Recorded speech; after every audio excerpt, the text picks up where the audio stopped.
시어머니가 제 앞에서 마지막 숨을 거두던 날 저는 눈물 한 방울 흘리지 않았습니다. 냉혹하다고요? 아니요. 그건 제가 10년간 당한 학대에 비하면 아무것도 아니었으니까요. 저는 언니 대신 재벌가에 팔려갔습니다. 얼굴이 예쁘다는 이유 하나로요. 그곳에서 저는 사람이 아니었습니다. 장식품이었고 조롱거리였으며 존재 자체가 부정당하는 그림자였습니다. 하지만 오늘 저는 그 모든 것을 되찾았습니다. 제 아이들을, 제 인생을, 그리고 무엇보다 제 자존심을 되찾았습니다.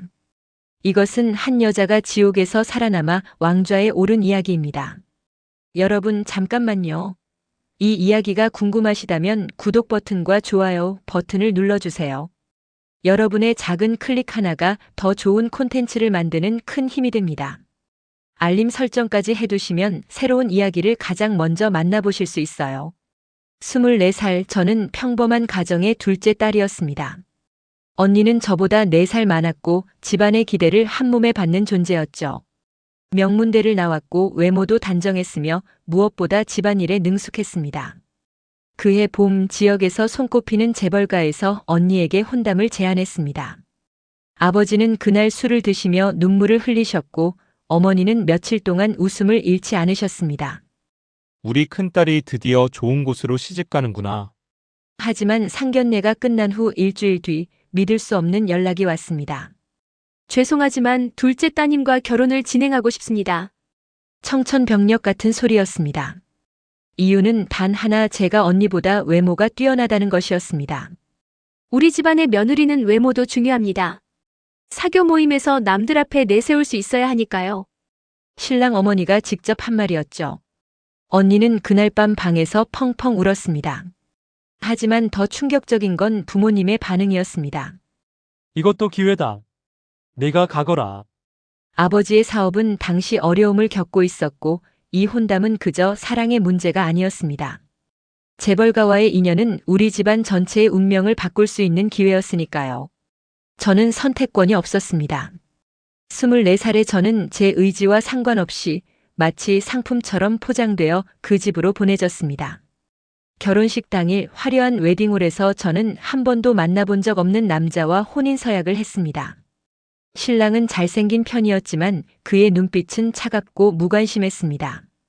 주례사가 울려 퍼지는 동안 저는 하객석 한편에서 낯선 여자가 저를 노려보는 것을 느꼈습니다.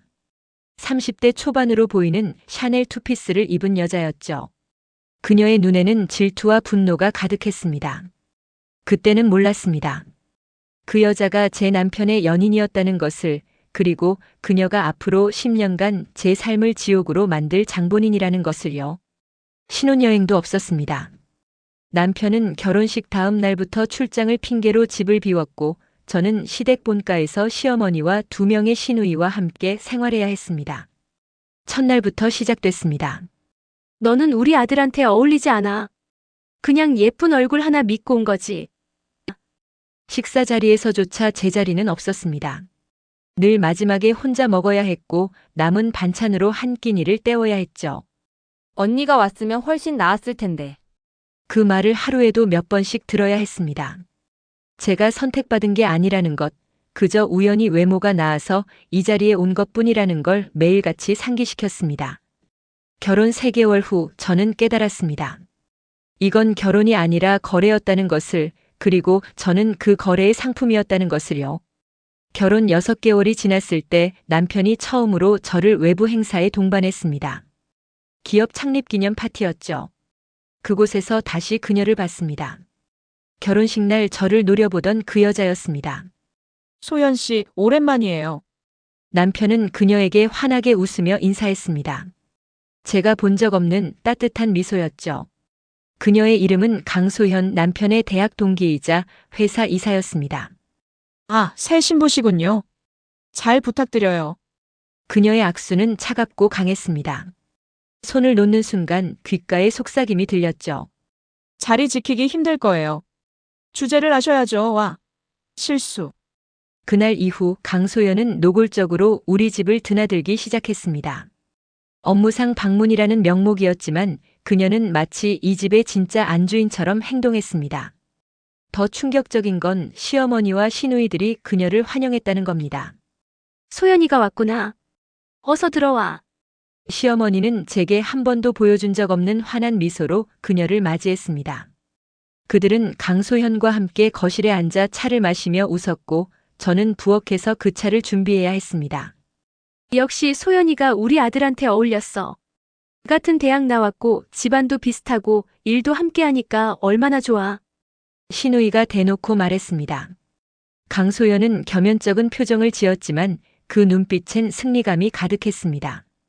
밤이 되어도 남편은 방에 들어오지 않았습니다. 그는 서재에서 강소연과 업무 회의를 한다며 문을 잠갔죠. 새벽 2시가 넘어서야 강소연이 집을 나갔고 남편은 술 냄새를 풍기며 침대에 쓰러졌습니다. 여보, 귀찮게 시리. 쨍쨍대네. 제가 조심스럽게 말을 걸자 남편은 짜증스럽게 몸을 돌렸습니다. 말 걸지 마. 피곤해. 그게 우리 부부의 대화였습니다. 임신 소식을 알게 된 건 결혼 1년 반이 지났을 때였습니다. 저는 이 아이가 모든 걸 바꿔줄 거라고 믿었습니다. 하지만 현실은 달랐습니다. 임신했다고 뭐가 대단해? 여자면 다 할 수 있는 거 아니야. 시누이의 말이었습니다. 남편은 그 소식을 듣고도 그래라는 짧은 대답만 남겼습니다. 입덧이 심했던 저는 제대로 된 케어를 받지 못했습니다. 임신 중에도 집안일은 제 몫이었고 시어머니는 제가 조금이라도 실수하면 호되게 꾸짖었습니다. 애 낳는다고 여왕처럼 구는 거 아니야. 첫째 아들을 낳았을 때도 달라지는 건 없었습니다. 강소연의 방문은 더 잦아졌습니다. 그녀는 제 아이를 안아보며 말했죠. 제가 낳았어도 이렇게 예쁘게 낳았을 텐데. 그리고 시어머니는 그 말에 웃으며 대답했습니다. 그랬으면 좋았을걸. 제 앞에서 말입니다. 2년 후 둘째 딸을 임신했습니다. 딸이라니 쓸모없네. 시누이의 말이었습니다. 둘째를 낳고 산후조리를 하는 동안 저는 우연히 목격했습니다. 남편과 강소연이 거실 소파에서 포옹하는 모습을요. 제가 산후조리 중인데 어떻게 이럴 수가 있어요? 제가 소리쳤습니다. 피곤한 여자. 그는 제가 아니라 강소연의 손을 잡고 밖으로 나가버렸습니다. 그날 밤 저는 두 아이를 안고 울었습니다. 저는 이 집에서 아무것도 아니었습니다. 아이 둘을 낳았지만 여전히 투명인간 취급을 받았죠. 이혼 합의서에 서명해. 어느 날 아침 남편이 서류 뭉치를 제 앞에 던졌습니다. 더 이상 이 결혼 유지할 이유가 없어. 서명하면 위자료 3억 줄게. 아이들은 당연히 우리가 키운다. 넌 양육권 포기해. 말도 안 돼요. 너 같은 엄마 밑에서 자라면 아이들만 불쌍해. 시어머니가 말했습니다. 소연이가 곧 우리 집 며느리가 될 거야. 그 사람이 훨씬 아이들 교육도 잘 시키고 우리 아들한테도 도움이 되거든. 모든 게 계획된 것이었습니다. 강소연은 이미 승리자였고 저는 버려질 준비가 끝난 상태였죠. 전 서명 안 합니다. 절대로요. 제가 버티자 그들의 태도는 더 악랄해졌습니다. 아버지의 사업체에 대출 회수 통보가 갔고 친정 부모님은 저를 설득하기 시작했습니다. 그냥 서명해라. 내가 버티면 우리 가족 모두 힘들어진다. 2주 동안 버텼습니다. 하지만 그 2주는 지옥이었습니다. 식사를 주지 않았고 아이들 방에도 들어가지 못하게 했습니다. 엄마, 엄마. 5살 아들의 울음소리가 문틈으로 새어나왔지만 문은 열리지 않았습니다.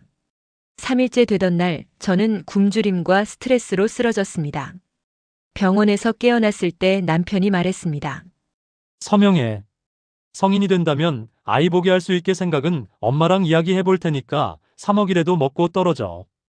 결국 저는 굴복했습니다. 떨리는 손으로 서명했습니다. 이혼 합의서에 양육권 포기 각서에 그리고 비밀 유지 서약서에까지요. 이혼이 성립된 날 저는 집 밖으로 쫓겨났습니다. 아이들, 한 번만 보게 해주세요. 현관 앞에서 빌었지만 시어머니는 차갑게 문을 닫았습니다. 집을 나선 저는 갈 곳이 없었습니다. 친정도 언니도 친구들도 저를 외면했습니다. 저는 당장 집을 얻는 방법도 모르고 모텔을 잡기에는 두렵기도 해서 급한 대로 고시원을 얻었고 그곳에서 매일 울었습니다. 3개월 후 저는 백화점 명품관 판매사원으로 일을 시작했습니다. 하루 10시간씩 서서 일했고 발은 부어 터졌지만 참았습니다. 돈을 모아야 했습니다. 언젠가 아이들을 되찾기 위해서요. 1년이 흘렀습니다. 남편은 강소현과 재혼했고 제 아이들은 새엄마와 살고 있었습니다. 그 생각만으로도 숨이 막혔지만 저는 견뎠습니다. 그리고 그때 제 인생을 바꿀 사람을 만났습니다. 이 목걸이 포장 좀 부탁드립니다. 백화점 근무 1년 반쯤 됐을 때 40대 중반의 세련된 남성이 매장에 들어왔습니다. 서비스가 정말 좋네요. 여기 자주 와야겠어요. 그 후로 그는 한 달에 2~3번씩 매장을 방문했습니다. 어느 순간부터 저와 대화하는 것을 즐기는 것 같았죠. 오늘은 좀 피곤해 보이시네요. 괜찮으세요? 6개월쯤 지났을 때 그가 조심스럽게 제안했습니다. 퇴근 후에 커피 한잔 하실래요? 저는 수락했죠.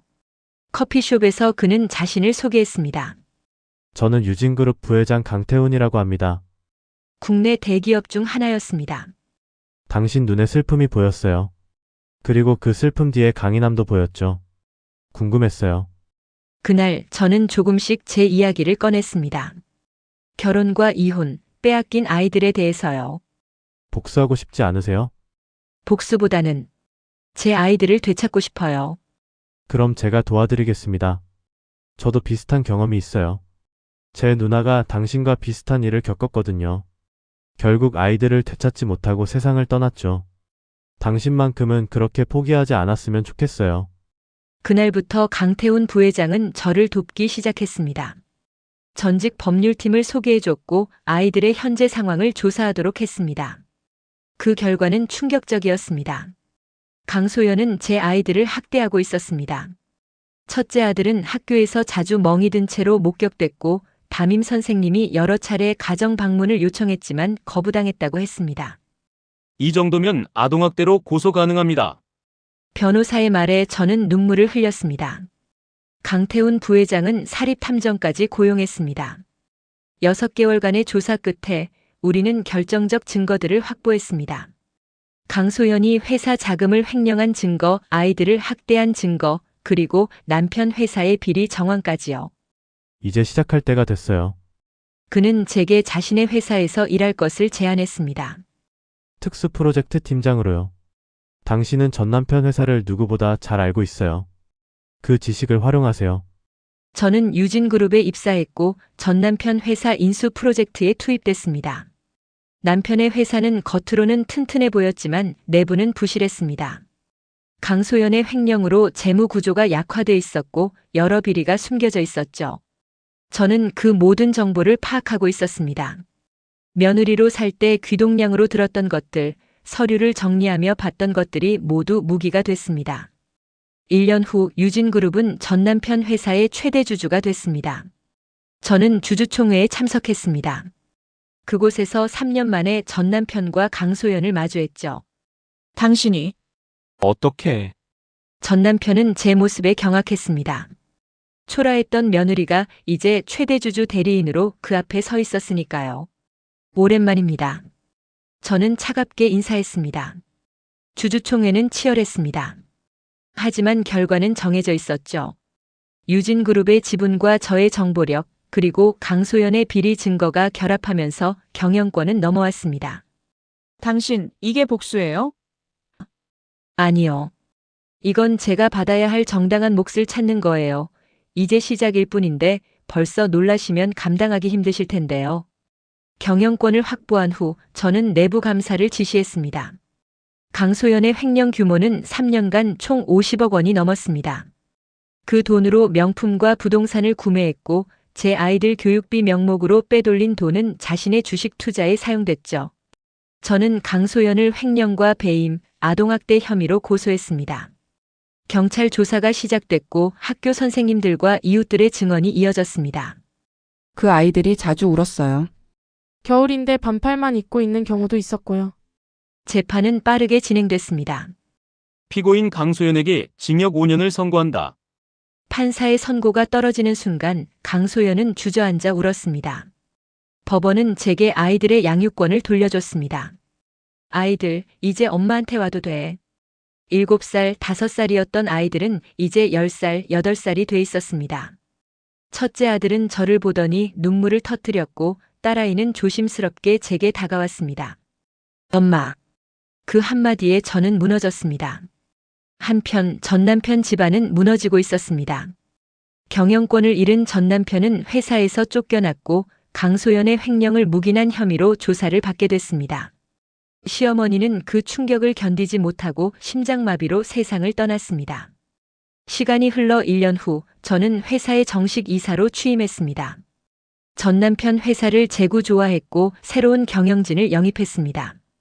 우리 회사를 정의롭게 만들고 싶어요. 직원들이 존중받고 투명한 회사로요. 특히 여성 직원들을 위한 육아휴직과 복귀 지원 프로그램을 만들었습니다.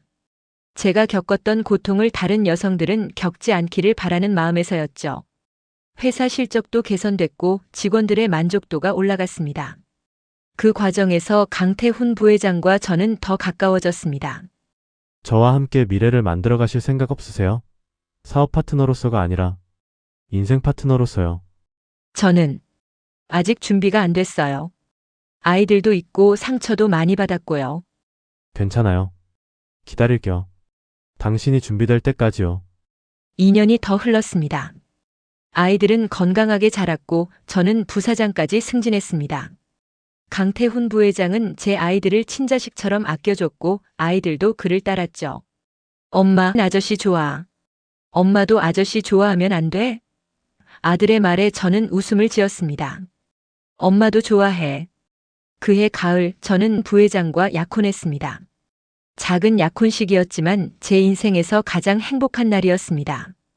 당신을 만나서 정말 다행이에요. 저야말로요. 당신은 제게 희망을 줬어요. 지금 저는 두 회사의 이사로 일하고 있습니다. 제 아이들은 건강하게 자라고 있고 새로운 가족과 함께 행복한 삶을 살고 있죠. 가끔 과거를 떠올립니다. 팔려가듯 결혼했던 그날, 아이들을 빼앗겼던 그날, 고시원에서 울었던 그날들을요. 하지만 그 고통이 헛되지 않았다는 것을 알았습니다. 그 고통이 저를 더 강하게 만들었으니까요. 저는 더 이상 누군가에게 팔려가는 여자가 아닙니다. 저는 제 인생의 주인이고 제 아이들의 든든한 엄마이며 많은 직원들이 존경하는 리더입니다. 무엇보다 저는 다시 일어설 수 있다는 것을 증명한 사람입니다.